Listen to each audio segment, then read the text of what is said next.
नमस्कार, मैं हूं अखिलेश आनंद और आप देख रहे हैं भारत की बात। आतंकियों से रिश्ता रखने, आतंकी गतिविधियों में शामिल होने, देश विरोधी साजिश रचने जैसे संगीन आरोपों में पॉपुलर फ्रंट ऑफ इंडिया यानी पीएफआई को बैन कर दिया गया है। यह संगठन पहले से ही विवादों में रहा है, लेकिन इस बार इस पर 5 साल के लिए प्रतिबंध लगा है। और इस प्रतिबंध की प्रोग्रामिंग कहां हुई, कैसे पूरी प्लानिंग हुई है, आप देखिए एबीपी न्यूज की ये सुपर एक्सक्लूसिव रिपोर्ट, प्रतिबंध की सीक्रेट फाइल।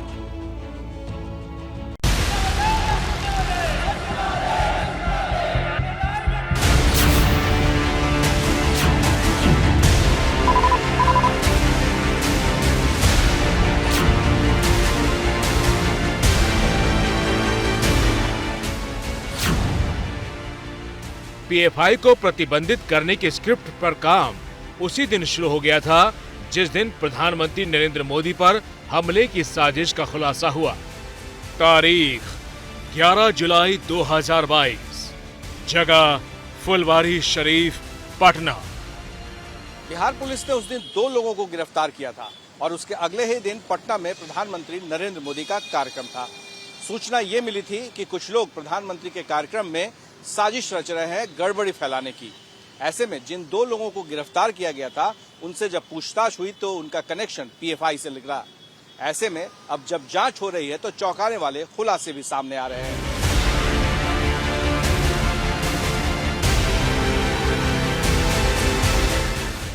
ये पहला मौका था जब किसी संगठन से जुड़े लोगों के पास से भारत को मुस्लिम राष्ट्र बनाने के दस्तावेज मिले थे।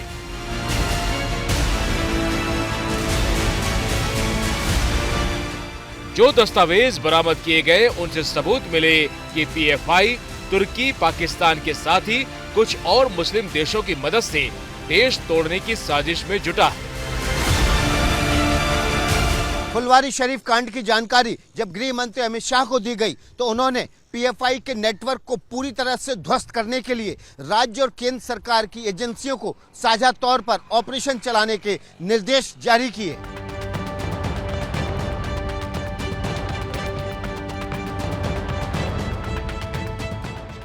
इसके बाद अगस्त महीने में एनआईए को नोडल एजेंसी बनाया गया। एनआईए ने राज्यों की एटीएस और एसटीएफ के साथ मीटिंग की। पीएफआई की गतिविधियों की खुफिया रिपोर्ट पर चर्चा की गई। एनआईए की इस पहली मीटिंग में हैरान करने वाली बातें सामने आई हैं।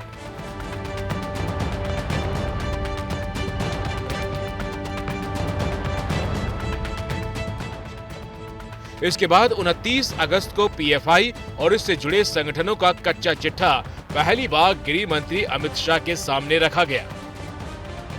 अमित शाह के साथ मीटिंग में राष्ट्रीय सुरक्षा सलाहकार अजीत डोभाल, रॉ, आईबी और एनआईए चीफ के साथ बड़े अफसर शामिल हुए। 29 अगस्त को अफसरों के साथ हुई मीटिंग में गृह मंत्री अमित शाह ने साफ कर दिया था कि पीएफआई के काडर, फंडिंग और आतंकी नेटवर्क को पूरी तरह से ध्वस्त करना है। 29 अगस्त की मीटिंग के बाद एनएसए अजीत डोभाल ने पूरे ऑपरेशन को मॉनिटर करना शुरू किया। रणनीति बनी और काम का बंटवारा हुआ। एनआईए को कैडरों को पकड़ने की प्लानिंग पर लगाया गया। ईडी को फंडिंग की रिपोर्ट तैयार करने की जिम्मेदारी दी गई। राज्यों को पुलिस को केस की जानकारी जमा करने के लिए कहा गया। इसके बाद सितंबर के दूसरे हफ्ते में राष्ट्रीय सुरक्षा सलाहकार अजीत डोभाल ने अपनी टॉप टीम के साथ फाइनल मीटिंग की और इसी बैठक में छापेमारी की तारीख भी तय हो गई और 22 सितंबर को देश के 15 राज्यों में ऑपरेशन ऑक्टोपस के तहत बड़ी छापेमारी शुरू की गई।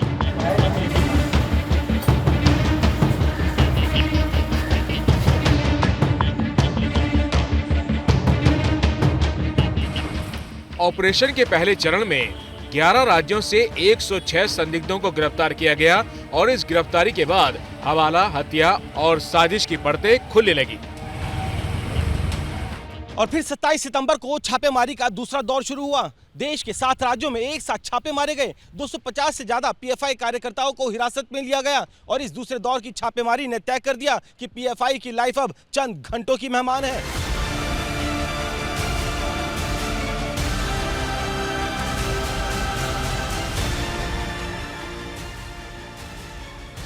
27 सितंबर यानी मंगलवार को जिस वक्त पीएफआई पर छापेमारी की फाइनल स्ट्राइक की जा रही थी, उस वक्त प्रधानमंत्री नरेंद्र मोदी जापान में थे और गृह मंत्री अमित शाह गुजरात के दौरे पर, और देश के इन दोनों टॉप नेताओं के दौरों के बीच पीएफआई पर प्रतिबंध की आखिरी तैयारी कर दी गई। 27 सितंबर की रात 9 बजे मुझे सूत्रों से जानकारी मिली कि केंद्र सरकार ने पीएफआई पर प्रतिबंध लगाने का फाइनल फैसला ले लिया है। मुझे सूत्रों ने यहां तक जानकारी दी कि प्रतिबंध के नोटिफिकेशन का ड्राफ्ट भी तैयार हो चुका है और अब से लेकर कल सुबह तक किसी भी वक्त प्रतिबंध का आदेश जारी किया जा सकता है। और हुआ भी यही। सुबह सुबह 28 सितंबर को पीएफआई की फाइल 5 साल के लिए बंद कर दी गई। जैसे ही घड़ी का काटा दोपहर 2:30 पे आए, बबीता जी का दिल सास बहू साजिश के लिए मचल जाए। और ये है इनकी बहू, पूरे दिन ऑफिस की टेंशन हो जाए गॉन जब ये करें अपना फेवरेट शो फ्री टाइम पे ऑन। इनकी तरह आप भी देखें अपना फेवरेट शो अपने टाइम पर और डाउनलोड कीजिए एबीपी लाइव ऐप अपने स्मार्ट टीवी पर।